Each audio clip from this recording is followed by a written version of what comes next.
All right. Hello, everyone. Happy Wednesday? Yeah, it's Wednesday. It's Wednesday. I know the days do get mixed up. Especially now since we're like all at home. Everyone's at home. Well, there's some people that still, the essential workers are working. Right, yeah. Outside the house. Mm-hmm. But it's still hard to get the days straight. It was hard to get the days straight when I wasn't working from home, but much less, Like not oh my goodness. Today, whatever. But anywho, hello everyone. I hope you're enjoying your day and your week so far. While we get this shared out, let us know that you're here, and maybe you could tell us what you're having for lunch. I haven't even thought that far yet. I haven't just been able to. Like I cooked breakfast for Aurelius around 10 something ish. And I drank some coffee because I already told you what my sleep schedule has been like, but I was like, I'll do some coffee and then I'll eat after we talk to everyone while they're eating. So one more share and I'm done. And we can get started. Okay. So hey everybody, welcome.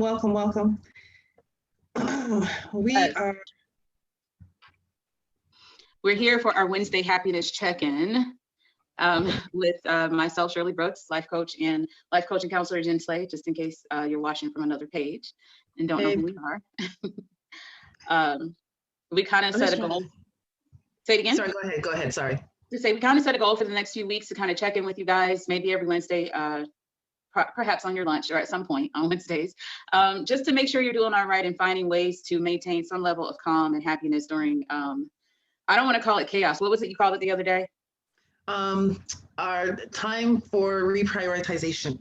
Time for reprioritization. I loved that. And I couldn't write it down the day I heard you say it, but I thought it was like the perfect description. It's better than saying chaos, because it's almost like you're just calling in more of it. And you're like, during this time of chaos, let's have more chaos. I know, right? So Shirley and I wanted to come on here and we wanted to just check in with everyone, see how everyone's doing, and really be honest with everyone how we're doing, because as much as we're smiling and happy and everything, there's still certain levels of anxiety that we're each feeling, right? We just wanted to be able to share that with you and let you know it's okay. It's okay to feel anxious. It's okay to have those moments where like, oh my gosh, what's going to happen? Like, what's my life going to look like? That's okay. It's okay to have those moments, right? It's just a matter of if we're going to stay there, right? Right. One of the things we talk about or have talked about in the past is how like you said, even though we talk about happiness a lot, we have real lives, we're going through real things, and we're, working to cope just like you are. And so, we said one day, we said our mantra was that we want to help people just like ourselves who go through ish, come out on the other side, smelling like roses. Yes. But, how can you do that if, you guys don't know what we're going through in reality, or, other people, it's a lot of gurus out there that will make you believe that life is literally all sunshine and roses, and, you can't acknowledge your fear and that fear is a bad thing. And, one of the things I wanted to talk about today, after we kind of talk about the things that we're experiencing fear for, or anxiety about, is that, fear can actually be a good thing if you use it properly. Mm-hmm. Right? Yeah. And one of the things we talked about yesterday in our 21 Days of Happiness, one of the assignments was to talk to your family or people you're close to about the fears that you are feeling or what is giving you anxiety or discomfort right now. Mm-hmm. And there are studies that show, and I mean, we know by experience too, that talking to someone about how you feel, which means that you have to acknowledge that you have a fear or be aware of that, right? Is actually helpful with moving past it. So there's a misconception that because we talk about how what you focus on is going to get bigger. And so people then interpret that as, well, then if I acknowledge my fears, then they're going to get bigger. Mm-hmm. I was like, no, not necessarily. If you acknowledge your fear and say, yeah, I have this fear and this is how it's making me feel, and I just want to talk through it, that's one thing. It's another thing to focus on it so much that it's the only thing that you're thinking about. You're constantly scared and you're just pouring into the fear. Right. So there's a difference between acknowledging a fear and feeding a fear. Right. And overfeeding a fear is what could lead to, just personal paralysis. Like you don't do anything, and you kind of block your ability to make progress and move forward. And that could be with the situation we're dealing with right now, or anything in life. If you manage it the wrong way, that's what can happen. And I wanted to give you guys some food for thought while you're having your lunch. but I did, if you guys are able to comment, I wanted to ask, like, what do you think fear really means? And what have been the traditional, like, what have you been told about fear traditionally? Like, you know, like you said just now, some people will lead you to believe that you're not even supposed to acknowledge it, because in acknowledging, then that means that you're going to make it get worse, or make more of it come, more of what you fear come to life, or fear is a sign of weakness, or something like that. I'm curious to know what you guys, what you've learned about fear and your opinion of it, and what you think fear really is. And I'm just interested in that. But you know, we've all felt fear before. We've all dealt with it at different stages in life. We're dealing with it right now in this say it again, perspective. This time of reprioritization. Reprioritization, yes, this time of reprioritization. And it's at a really high rate right now. Fear is in this time, and it doesn't matter what your income level is, what your race is, where you live, the entire world is affected by this. So it is understandable for any of you to feel how you feel right now. And but it's not a bad thing. So and that you know what, Shirley, that in itself kind of gives me a little bit of anxiety. Like the whole world, not just Canada, not just Ontario, or just Georgia, or just like, it's the whole world impacted right now. Like we're all at a standstill. Right. And it's like you can watch other people going through tornadoes or hurricanes or something. You're like, oh my gosh, I feel bad about that situation. It's not happening here though, because I don't live in that kind of a climate. So it's not something you fear, right? But like you said, we're all feeling it. But I'm sorry, I cut you off with your thought. Oh. No, we're all going through it, no matter if you live in Canada. And so for me, it's a little bit of anxiety. It's like I'm trying to like take some time and just reflect on what's causing this anxiety inside of me, because it's no longer being an observer. I am now in it. Right. You know, and I just today, somebody that I used to work with had posted that she actually had COVID and what her experience was like. And I'm like, oh my gosh, like that's really close now. Right. Because I don't think I really knew anyone. My partner, he said that he knows a couple of people who have family members who've been impacted, but neither one of us have had a friend or a family member actually impacted by it, like who had it. And so it was just interesting to read the story, and it's like it's really close. But it's not a death sentence, and that's the key. That's the key, is to know that it's not and one of the things when I was kind of doing my research for today's discussion, you know, one of the things they say is look for stories of people successfully doing what you want to do. So if what you want to do, in case you're impacted, is survive COVID, survive the virus itself, focus on those stories where people are actually living through it, and what did they do to live through it. I found a couple videos yesterday, and I shared those on my Facebook feed, about how if you do get it, some of the breathing exercises you should be doing. A famous reporter here. Right, a famous reporter here, he's surviving it, and he said he's going to put together like all the things he did to manage it as he was going through it. But that's kind of what you have to do. Don't feed your fear, you know? Because as much as men, there's thousands and thousands of cases, right? But there's also thousands and thousands of people who have survived. Right, who have survived, and there are even more of people who haven't even gotten it and may not ever get it, you know? And so that's kind of the headspace you have to stay in. Before I go to the next thing, I don't know, I haven't been able to see the comments, but I had asked you guys, what do you traditionally believe fear to be, and what have you been told about fear? And one of the definitions I found of fear is the condition of being afraid of something or being worried about an outcome. And I think we can all agree that, what is that saying? It's an acronym for fear. False evidence appearing real. Right. And that's all that fear is. Like, we're literally afraid of something that has not even happened yet. But we've determined, like, you know how, you know, you have faith that something is going to work out, right? And faith and fear are basically the same thing. It's just fear is faith that you're going to have this negative outcome. And, you know, it doesn't mean that things won't happen to you if you don't have fear or something like that. But I think just to kind of like put that emotion into perspective and kind of make it easier to counter it, I guess. Yeah. Remember, like, this didn't even happen, hasn't even happened to you yet, and may not even happen. So maybe you can focus your energy elsewhere. And but you know, people aren't only fearful of getting it, people are also fearful of the effects of what this has on the world. Yeah, there's more to it, right? Impact. Some people have lost their jobs. And some people are afraid that they're going to lose their jobs. Right. Yeah. I mean, that's some people don't have, and a lot of people are living paycheck to paycheck. So it's a very real thing. Like, I don't have money for my mortgage, or I don't have money for groceries, or I don't, you know, and it's a very real thing. One of the things, like last week before, because I still am a corporate American, one of the things that came up, like a day or two before I went on to PTO for this week, they were discussing, potential layoffs and things like that. And, imagine being, first of all, we're all pretty much working, those of us that are working from home, we're working from home. So you don't have that in-office interaction you can have to kind of like get the real scoop on a rumor, Yeah. So rather than walk around in fear about it, I just called to ask. I went straight to HR and I said, look, I'm home. Because in a long time ago, I would have gone that way though. Another way that I would have handled it is probably to ruminate on it, sit there and just be like, oh my God, if this happens, what am I going to do? And blah, blah, blah, blah, blah.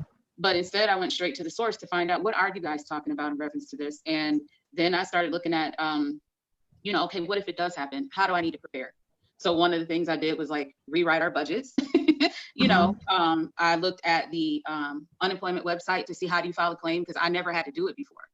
I've been employed since 2000. I have been in employment. So, I haven't had to do that. Oh, well, I had to do it once, but it was a long time ago. I forgot. See, it was that long ago. But still, things have changed. And I guess now you can do it online and things like that. But my point is, if you're facing that, potential that you might be losing your job, don't think about it as it's a real thing. Like it could really happen. It has already happened to people. But what can I do to prepare, if at all? What are my options, if at all? And that's really all you can think about. Yeah, because I remember when this started about 4 weeks ago, and there was a lot of posts about, oh, I can't do this and I can't do that. And one of the things that I would suggest to people is, let's not focus on what we can't do and how this is going to negatively impact us. Let's try and figure out what we can do and how we can help ourselves together through it. Like start asking people for help and support and talk to people, because that's how you're going to get the help. That's how you're going to get support. I was watching somebody was doing a live the other day about the different government programs that you can apply for and when to apply for them. And I'm like, see, stuff like that, that's helpful because, you're finding out what you can do. Like, I think for my business, I, thank God, have not seen a dip in my business. If anything, I've seen it go up, and it's a two-edged sword, because it's good going up, but at the same time, that means that there's a lot of people feeling anxious and upset and not feeling that they're able to. But they're doing the right thing by coming to you and people like you. Yes.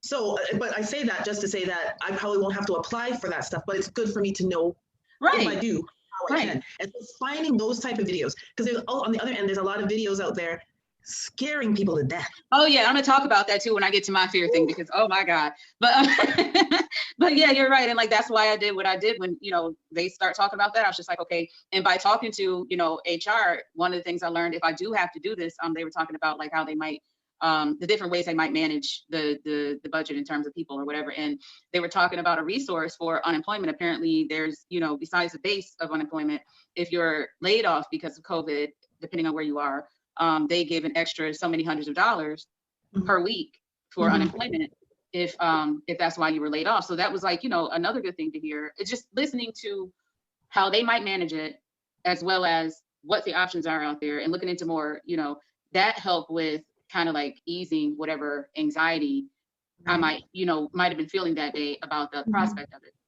And it hasn't happened yet, but if it does, I'll just have to deal with it. It's not, I recall now, it's not the first time it's ever happened, and it may not be the last, but there's, I went through it before and I survived. And that's what you have to do too. You have to remember like the trials you may have faced in the past and how you made it through, and you came out on the other side smelling like roses. What did you do to get through all of that? And those are the kind of things you have. Another thing to remember too is like a lot of people are saying this is the first time this has happened in history. It's not. Every century, there's some sort of epidemic, pandemic type of thing. So this isn't the first time that we've gone even through economically too. Like the economy cycles like that, and we all end up somehow making it through to the other side. So so it's not the first time, and it might be the only time in our lifetime that we're going to experience this, but it's not the last time the world will experience it, and that's just a reality, and history shows us that. Yep. And so for those people that are just getting on, we're just here talking, we're just checking in, seeing how people are doing. I know like everywhere you look, they're talking about COVID, and this is just one more place we're talking about COVID, but really we want to see how you're doing. We're checking in. If you have any comments, if you have any concerns, put it in there, and we'll be happy to respond. But we just wanted to come on here and talk. Some real talk about what we're fearful of, what some of our anxieties are, and stuff like that. Yep. So I guess I would want to go ahead and share mine. Sure. Yeah. Okay, so I think one of them, what was it? When we were talking about doing this last week, that same day, I think that was like the 30th or the 31st, all of the things that, like, I think I've done a decent job of avoiding a lot of the not so positive stories and speculation and things like that. But for whatever reason, or the day before, I added myself to all these different conspiracy groups. Because, okay, so people on my feed were like talking about these like end of the world type scenarios and all these different conspiracies related to like government control and all this other kind of stuff. And I was just like, okay, because it resonated with a lot of the thoughts that I've had in the past, I was like, okay, let me see what other people are saying. So I get in here and I go down the whole rabbit hole. And one of the conspiracy theories that I kept reading about was that, and let me say this, that number one, I am not trying to offend anyone. Number two, when I say conspiracy theory, it's the only thing available, right? The only word available to describe this. We don't know if it's real or not. But anyway, we put that disclaimer out there. But one of the things that people were saying was that this whole COVID thing is caused by 5G, that the virus was created to disrupt the economy, and that, you know, they're going to make a vaccine. And if they make that vaccine, we're all going to have to get it. And it's going to have a microchip in it. And that's going to bring in a whole new world order. That was one of the theories that was eating me up. And then I heard that one too. You heard that one too? Okay. So they're saying it in Canada too. They're probably saying it everywhere. And then what's the other one? I had to write them down and remind myself because I'm done with them now. But then I think the other one was, okay, so that night I started reading about, well, the 31st that night, I started reading about all these, supposedly there were going to be mass power outages, the internet was going to go down, that social media was going to go dark for a minute, at least for the next 2 weeks. This is, you know, on the 31st, that's what they're saying. So I'm laying there in the bed, I'm like going through survival kits on Amazon, like, you know, just all this stuff. And I had like at least $300 worth of stuff in my cart. And I was debating on if I need to get this stuff or not, because we are going to have to survive whatever this is. And I think that ultimately my real fear was that, you know, I wouldn't be prepared for anything that would adversely impact my family. That's ultimately what it boiled down to, if you look at what the fear was trying to tell me. And so I calmed down, and April 1st, we woke up and we still had power and everything, and the internet was there and social media was there. And and life went on. But it was so much anxiety for like those 48 hours. And I honestly was not even affected. But the one thing I did was I put myself in that position because I went like looking for it. You know what I mean? You know, and so I don't have that as one of the things I was going to add, but like, you know, that's the thing too. You know, it's one thing if something pops up. It's another if you go chasing after more detail on things like that, because depending on how you are, you know what you can handle, you know what causes fear for you and what doesn't. But you know, if you're one of those people, you know, like I'm, you know, naturally that's just how we are. We see stuff like that, and most of us are control freaks in one way or another. And when it comes to my family, it's like I want to control anything that, you know, could or could not affect them, right? So anyway, those were my fears. What were some of the things that you had going through your mind? Just kind of a fear of the unknown. So when all of this started, I'm more on the other side. I'm so happy that this has happened. Not that there's people getting sick and dying, not that, but just that we have to be home and we have to rest. And we have to like just relax. And so that made me happy. And then this week, people are like, okay, so now we're going to start doing our readings on Zoom, and we're going to do this, and we're going to do. And so I'm now getting the invitations, and I'm seeing my life is going to get just as busy as it once was. And that's why today I was talking about reprioritization, because I'm thinking, I don't want to go back to the way my life was in that sense. Like, I love all the activities that I'm in, but I don't have to necessarily play a leadership role in everything. Sometimes it's good to just take a back seat and be an observer and be a participant. Because that's just what I was just starting to get a little bit anxious about all of these responsibilities that are now going to come back. I'm like, oh, so those, so I don't even know if you call it a fear as much as it is some anxiety about, oh man, I have to get back to that again. And maybe it's the added responsibility of having to homeschool as well as having to do everything that I was doing. It's just a lot, and I'm just not willing to go there because my peace and happiness means too much to me. So it's like, I'm gonna have to disappoint some people, but that's just the way it is. Because see, that's a good way to be, and I think it takes learning to be that way. One of the things I was going to mention in terms of, you know, examples of fear, No, this time last year, I think it was, this is April. Yeah. I think it was this time last year. I took your Slay Your Inner Bully workshop, I think, or was it February? I don't know when it was, but it was last year. And one of the things that I got from it in terms of fear, like I am, or I was, you know, we're always a work in progress, but this was more then than now. You fear letting people down, and you fear failing. And so because you fear failing, you and you fear letting people down, you don't say no enough, like you don't consider yourself enough. You overdo things, like overextend yourself because you don't want to, you know, look bad. And you fear or for me, fear looking stupid. So you don't try certain things, or you miss out on opportunities for fear of what you might look like. Like I wouldn't be here talking to anybody right now. I would, you know, I mean, one of the things I do like to cope with that is I do take a lot of notes, and I refer to my notes a lot when I'm talking to people live, but if I need to, but that's what I do so that I can still move forward, because I believe, you know, we all have a message, you know, and it would be, it would be not responsible for me to not move forward with whatever it is I feel like my purpose is, that is ultimately to help people, if I lived in fear all the time, you know. So I can totally understand that. And one of the other things too is like sometimes we define ourselves, especially for people right now who may be facing losing their job or have already lost it. We define ourselves sometimes in terms of our career or how much money we make and things like that. And so the anxiety of, I know every year in the industry that I'm in between January and March, they start laying people off anyway. It's just what they do. So now at COVID, it's a whole different thing. But every year, I've always thought to myself, you know, what if they do let me go? You know, what am I going to do? And I thought about it in terms of not just being able to help take care of my family, but I was defining myself by my income and my titles and things like that, you know, and now I don't, you know, I don't define myself by that. So it wasn't, the anxiety was no longer about, there was barely anxiety like it was before for starters, but understanding how we should look at ourselves, which is something else I think I got from that. I got many things from that course, but that was the other thing too. It's like, you know, we can't define ourselves by our careers and things like that. You are a person separate from all that you participate in. So, or all that you do, right? And so, you know, to your point about, you know, I don't have to be in a leadership role. I can be an observer. I can take a step back. That doesn't make me any less value to the universe or to the world, right? Exactly. So we're curious. I keep looking over here because I'm looking at my phone to see if there's any comments or any questions or anything like that, so that I don't miss anybody's questions. So if you do have any, because we've got like 2 or 3 different watch parties going on. Yeah. If you have any questions or any comments and if you have any encouraging words for people, or if you're just feeling really anxious and scared about something, then please put it in the comments. There's no judgment, nothing like that. We're here to support each other. That's how we're going to get through it, by supporting one another.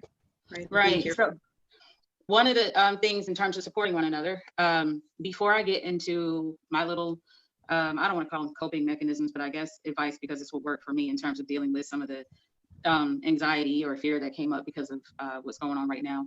I wanted to hear what you felt, or I guess, how can people use their fear as an advantage? Well, identify what the fear is, right? Like you were saying, acknowledge it, identify what it is, what you're actually scared of, and then start preparing, right? So empower yourself to kind of figure out, okay, so if I do lose my job, what are my alternatives? What do I do? Right? I apply for EI, I apply for the emergency benefit. I reach out to my financial person, or if you have one, or this might be a lesson, you know, once this is over, I'm going to have to make sure to have my emergency fund. Like there's some lessons to learn from this as well, right? The importance of having something that in time of need, you can reach out and grab it and get it, right? So all of those things, I think this is a time where people can really empower themselves. Don't beat yourselves up for not having what you think you should have right now, or what you should have done. That's here nor there. It's not going to matter anymore. Right now, it doesn't matter, right? So it's, what can you do moving forward? How do we move forward? And how do you empower yourself? And I think that's the best way to deal with fear, to prepare yourself. What's funny to me is we haven't even talked to each other about what we were going to talk about. We kind of just going to wing it. I basically have the same advice, but mine is only, but that just goes to show that this whole thing, I believe is, you know, I believe in God. So I believe it's God's way of helping us see that, you know, where we might be lacking in certain areas, even if it's from perspective standpoint, you know, and change it, you know, just do something about it, you know, and it doesn't mean that nothing is going to happen again, but if something like this does happen, you'll be more prepared than maybe you are right now. And, so from my list of conspiracy theory things that I talked about earlier, what I learned is that my fears boil down to trying to control what I cannot and not being prepared for what I can control. So like you said, fear can be good if you listen to it because it can help you with preparation and planning. The notes I have here, fear highlights the distance between where you are now and the goal to be achieved. So for me, the real goal is to ensure that my family is healthy in case anything like this, happens to come again, and that we're prepared as much as we can be for an emergency situation. And so the things I did in terms of, altering how I was feeling those couple of days through now is I started over, because I'm always doing positive, like feeding myself positive things, but I started overfeeding myself with positive encouragement and inspiration just because, it took a double dose, I needed some more. And then I started researching and reading about how others have prepared for emergency situations and making a list of what I can start buying now in a reasonable way, not like a $300 Amazon list, but like reasonably start preparing for 10 things of toilet paper. Oh my gosh. Right. Oh my gosh. Like really, to this day, it's still hard to find toilet paper. And I'm still trying to understand the obsession with the toilet paper, as well as, my family still eats meat. Like I'm vegan, but they still eat meat. And so when I grocery shop, I buy them meat and there's literally no meat. Like there's probably lots of ground beef maybe, but and plenty of pork. But in terms of like any lean meat, it's all gone. I don't know what that's about. And all the beans and rice are gone, which I understand that because that's part of the survival checklist I have is to buy non-perishable food items. But and I think I'm going to talk about that another day because I've made a whole list, and there are things we can do to prepare reasonably for if anything like this, happens in the future. But also, I read about how we can increase our immunity to disease and radiation poisoning, if that's a real thing, and making certain diet and lifestyle changes gradually that will help. And that definitely, I have so increased my vitamin C and vitamin D, especially the vitamin D, because we're not supposed to go outside as much. Right. So yeah, so it's like little things like that make you feel empowered, because once you know and educate yourself, you like you said, you feel more empowered and less fearful about, and it doesn't mean anxiety just disappears. It's just, for me, if it comes up, I can not only use all the positive stuff I've been feeding myself, but also what is it like because one of the things I did was like document it, so let me go back to my list. Like, what is it, something I could do off this list to make, all this kind of go away? Because if I'm taking action and tracking my progress, I'm actually probably going to have a better chance of coming out of the situation on top than, going through it with a negative mindset. So, one thing that you said that just stuck with me, and so because it's stuck with me, I'm going to have to comment on it, about the whole control thing, right? And one of the keys to really being truly happy to your core is letting go of what you really have no control over, right? The only thing we have control over in this world, like complete and utter control, is how we react to things when it's presented to us. Right. That is the only thing. Right? We can try and control other things and we might be successful at stuff, but the only true success or the only true thing that you can control is you and your reaction to things. You get to determine, you get to make that choice. Am I going to go crazy? Or are you going to just think, okay, what can I do? Right. What's something you can do? And if you're feeling scared, have that best friend or that person that you call up and like, oh my gosh, I'm feeling really scared right now. Can you help talk me through this? Right? It's natural. It's natural. Right. That's the thing. But I just had to let that out. Somebody needed to hear that. Right. No, seriously. And that's actually part of my parting words here. That, honestly, there's nothing we can do about the different challenges we face in life, whether it's this that we're all feeling together, as well as anything we might be experiencing individually. All we can do is kind of like persevere through it and, and honestly, don't give up. It helps us to kind of like stay in there, live another day, fight another day. Like you said, control what we can control. And that's really all we can do. We can plan for as much as we can plan for. We can prepare for as much as we can prepare for. And ultimately just live one day at a time, focusing on what we can actually control. And that's it. Yeah. That's it. Yeah. And do something every day that's going to put a smile on your face. Today, I decided I was going to wear red lipstick. And it's so pretty on her. Y'all never seen her wear red, not that much. So I was like, oh, look at her lipstick, it's so pretty. You know what? Years ago, I used to be in Mary Kay. It's a cosmetic company, skincare company. And one of the things they said that during times of crisis or reprioritization, but during those times, one of the things when they looked at what sales went up, lipstick sales went up. Really? Yeah, even during the time of the Great Depression, apparently lipstick sales went up because people just needed something to make them feel good, or women needed something to make them feel good, and lipstick was one. And I've got to say, I kind of like the lipstick. It's like, it's a nice little perk. It is. And I believe you're right. I think, although look, in 2020 is probably an increase in sales in cosmetics and wigs. Because those things we can throw on and feel good.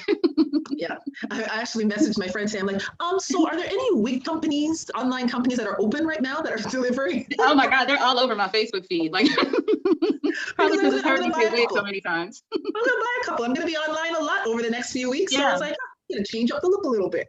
And see me, I have so many of them, and I feel like I've worn all of them already. So I'm sitting here like I need like 2 or 3 more to like freshen up my look. Everybody's used to the ones I have now. Just throw some variety in there. Oh my goodness. But the whole point, guys, the whole point is do something every day that's going to put a smile on your face and put a smile on someone else's face. Right. When we do serve people, and when you do something that, and someone's like, oh, thanks for that. I really appreciate that. That feeling that you get inside, like, I don't know if there's anything that really matches it. I don't think so. You know, so, and remember to say thank you to the people that are doing things for you. Like when I go to the grocery store, I make sure to look at them and say, thank you. Thank you. That's a really good point. You know, because that's tough. They're seeing everyone come through, and they're right? exposed to it. Like they're exposed to way more people. And, you know, there's a lot of talk here in the US. I don't know about there in Canada, but different places are talking about how there should be this thing called like hazard pay, and it should be mandatory. There are places that are doing it, but it's not like a mandatory thing. Yeah, and they're saying that because they know like the people who serve us are exposed. And they're exposed every day, whether it's a policeman or someone at the grocery store or wherever it is that a lot of people are still open for people to come through. They're exposed potentially, and so it's, you know, it's kind of a scary thing for them, I'm sure. So just to hear you say thank you for your service, or thank you for, you know, being here when you don't have to be because they could quit. You know, all of them right now is in truck drivers bringing the food in and all that jazz. Is like everyone right now could just say, I don't want to do it, and then we will be in an awkward position. So I hope that after this is all done, that we learn to appreciate, even now, but especially once this is through, you know, learn to appreciate different people in different areas of life that we may have taken for granted before. And even what we have access to that we, you know, don't have access to now. True. You know. True. So thank you to all of those who are out there working and still serving the public. We thank you, because during this time of reprioritization, yes, during this time, it's a choice that you're making. And it's a big choice, and we appreciate it. We really do. So thank you. Yep. And so I think we haven't even been an hour, which I'm surprised. However, we have pretty much taken the time we wanted to take or dedicate to this for today. We're gonna be back next week probably with something else to just try to. We'll be here every Wednesday checking in, checking in, seeing how people are doing. And if you had any questions or anything like that, we're gonna go look through the feed and we'll make sure to answer them and stuff. So.